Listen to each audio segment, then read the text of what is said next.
Like and subscribe and click the bell icon to get new video updates.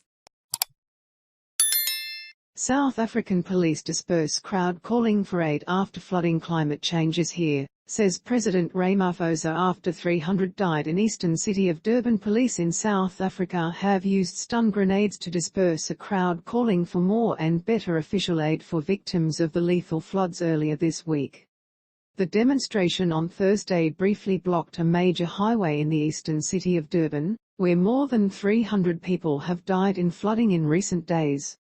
The president, Cyril Ramaphosa, described a catastrophe of enormous proportions, and attributed the disaster to the climate emergency. South Africa is bracing for more heavy rain in districts hit by the record-breaking rainfall earlier this week. It is telling us that climate change is serious. It is here, Ramaphosa said as he visited the flooded metropolitan area of eThekwini, which includes Durban, on Wednesday. We no longer can postpone what we need to do, and the measures we need to take to deal with climate change. Analysts have frequently raised concerns that climate change will place huge stress on already unstable or weak countries, worsening existing problems and forcing cash-strapped governments to use scarce resources to offer relief or rebuild after extreme weather events. The South African Weather Service has warned of continuing high wind and rain, bringing the risk of more flooding in KwaZulu-Natal and some other provinces over the Easter weekend. Meteorologists said the flooding had taken them by surprise. Some parts of KwaZulu-Natal recorded almost their average annual rainfall in 48 hours. While impact-based warnings were indeed issued in a timely manner, it appears that the exceptionally heavy rainfall exceeded even the expectations of the Southern African meteorological community at large, a statement from the Weather Service said. The service said that although it was impossible to attribute an individual event to the climate crisis, we can state with confidence that globally, as a direct result of global warming and associated climate change, all forms of severe and extreme weather are becoming more frequent and more extreme than in the recent past. In other words, heavy rain events such as the current incident can be expected to recur in the future and with increasing frequency.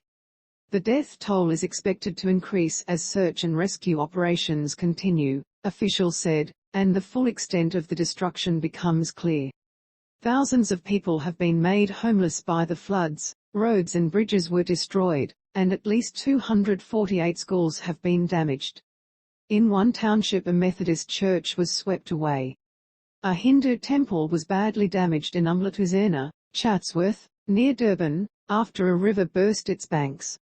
Elsewhere, flooding triggered huge landslides. Durban's port, the busiest in southern Africa, was also badly hit. In Amorti, a township north of Durban, residents balanced precariously on the edge of a broken road, trying to fetch clean water from a broken pipe underneath. The flooding destroyed water pipes and power cables across large parts of Durban and the surrounding eThekwini metropolitan area, and it will take at least a week to restore those services, officials in Durban said.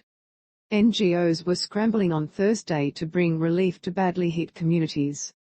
The damage to Durban and the surrounding eThekwini metropolitan area is estimated at R757 million, £39 million, the mayor of eThekwini, Mtsalisi Konda, said on Thursday.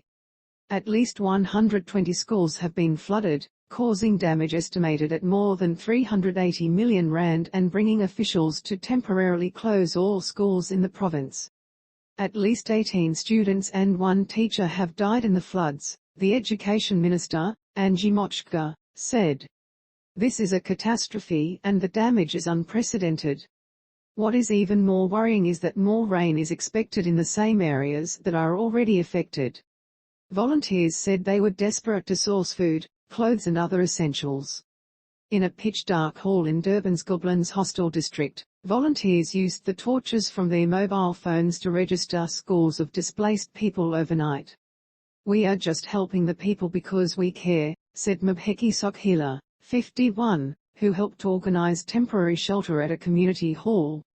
The ruling African National Congress, in power for nearly 30 years, has frequently been criticized for inadequate responses to natural disasters.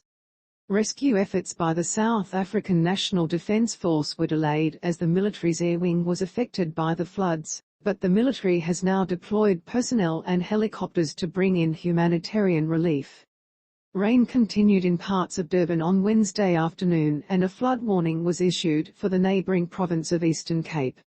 Durban was the centre of deadly riots last July that killed more than 350 people, South Africa's worst unrest since